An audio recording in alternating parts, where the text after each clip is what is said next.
Welcome to this mini professional development session on using constructivist strategies in the elementary classroom. My name is Craig, and I've been a teacher for about 10 years, 5 of those being in the PYP. I'm a PYP coordinator, and I have a real passion for everything that it stands for: inquiry-based learning, agency, action, all of these things that really help students to become the well-rounded adults that we want in our future.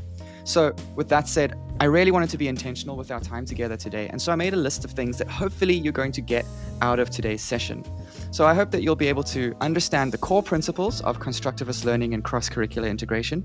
You'll analyze how inquiry-based tasks using authentic primary sources promote deeper learning. You'll apply universal design for learning and team-based strategies that support all learners. And you'll reflect on how to use real-world context to drive student engagement. Let's get started. So to anchor us today, I'll be sharing a grade 5 math lesson focused on decimal place value, comparison, and conversion. In this lesson, students take on a real-world challenge, planning a school market day. They work with real receipts and online pricing data, and they use decimals and fractions to make fair, informed decisions about budgeting and pricing. For example, in our lesson, students might be given the price of a poster board at maybe $1.40, and they'll need to round it to the nearest tenth for a quick calculation, or they might need to convert it into an equivalent fraction to compare it to other material costs. These moments give students an immediate reason to use the math skills that we are teaching. So why a constructivist approach? Constructivist theory emphasizes that students actively build knowledge by connecting new concepts to prior experiences. Instead of passively receiving facts, they interpret, question, and reframe information based on their existing mental frameworks. In our market day, this means students aren't simply shown how to convert 25 cents into a quarter. Instead, they might notice that 25 cents for a cupcake matches the idea of a quarter of a dollar, especially if they have seen some of the prices in real life.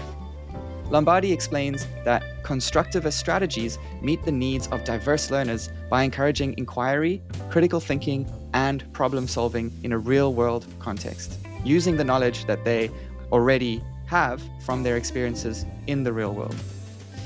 So one way to understand the impact of constructivist teaching is to compare it to a more traditional direct instruction. In a direct model, I might demonstrate decimal concepts with examples and modeling, and then have students complete practical exercises. This approach can work for building procedural fluency, but it may not develop the deeper connections that we're going for. In an inquiry-based approach, students are placed in situations where they must explore, make decisions, and justify their reasoning. In our lesson, for example, students debate whether buying in bulk is cheaper. This requires them to multiply decimal prices and compare totals. Heel describes how follow-up questions in lower pressure and authentic context can allow space to refine and extend students' thinking, prompting them to analyze, justify, and explain their ideas more clearly. So another feature of this lesson is its cross-curricular nature. By combining mathematics with real-world budgeting problems, students engage in experiential learning, handling receipts, converting between fractions and decimals, and applying mathematical thinking to practical decisions. I think you pronounce it Cotič, found that cross-curricular integration, when paired with experiential tasks, significantly improves students' performance in mathematics and science. In our lesson, for example, this means that students might also create a flyer advertising their product, integrating literacy skills as they choose persuasive language and clear pricing in order to entice potential customers. Additionally, Feister notes that using real-world primary sources, such as our receipts and online marketplaces, helps bridge the gap between the abstract concepts that we're learning about in class and helps it to make it more concrete and relate what they're learning to the real world, and see how all these different disciplines, such as math and literacy, can come together in a real world context and example.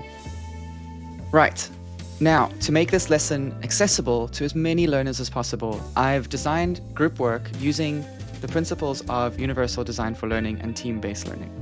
For UDL, I've used multiple means of engagement where students take on purposeful roles that sustain interest, such as managing pricing, decisions, and recording calculations.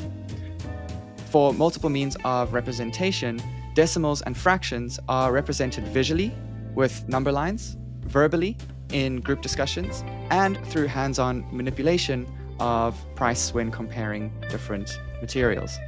And 3, multiple means of action and expression where students show their understanding in different ways, including using journal entries, visual posters, oral presentations, or digital flyers. In our market day scenario, one group might create a color-coded price list showing rounded and exact prices, while other groups might record a short video explaining budgeting choices. And perhaps another group might just make a simple table outlining their plans. Lombardi points out that these options create equitable opportunities for participation and allows students with many different learning preferences to engage in a way that is comfortable for them on that particular day. So when thinking about team-based learning strategies, it's really important to understand that group work is most effective when it is structured carefully. Stein and their partners describe team-based learning as involving stable teams, clear accountability, and frequent feedback. In our market day example, each team is responsible for presenting a final proposal with a justified pricing, requiring every member to contribute to calculations, rounding decisions, and visual presentation. I use fantasy-based theme role-playing cards to assign responsibilities, such as the paladin who keeps the group focused or a mage who records the group's decisions. These roles make responsibilities explicit while adding a creative twist that keeps engagement high. The structured nature of team-based learning ensures that each student's input matters. In practice, this means that if a team is deciding whether to bulk buy cupcake wrappers, the mechanist role might calculate unit prices, the bard role might prepare the explanation for the class, and the ranger might check on another group's progress and bring some ideas back to their group for comparison. So why does this work? The Constructivist model aligns with how students naturally learn through active engagement, problem solving, and reflection. By situating learning in authentic context and encouraging students to construct meaning, we help them develop transferable skills essential for being an adaptive adult. In the Market Day project, these skills include applying math to real financial decisions, communicating reasoning to peers, and adapting strategies based on feedback. This kind of learning goes beyond isolated concepts and becomes part of students' real problem-solving toolkits. And that's it. Thank you so much for joining. I hope now you're able to talk about and begin implementing a constructivist learning approach in your classroom, maybe using cross-curricular integration as well to make tasks more authentic. Perhaps you're thinking about some inquiry-based tasks that you could do in your class and how you can use authentic primary sources to promote that deeper learning. I hope that you've been thinking about how you can use universal design for learning and team-based strategies to really give clarity and anchor students in those team tasks. And I hope that you've had some great ideas about how to use real-world context to make sure that your students are engaged in the learning. Thank you very, very much for your time. I wish you all the best. Cheers.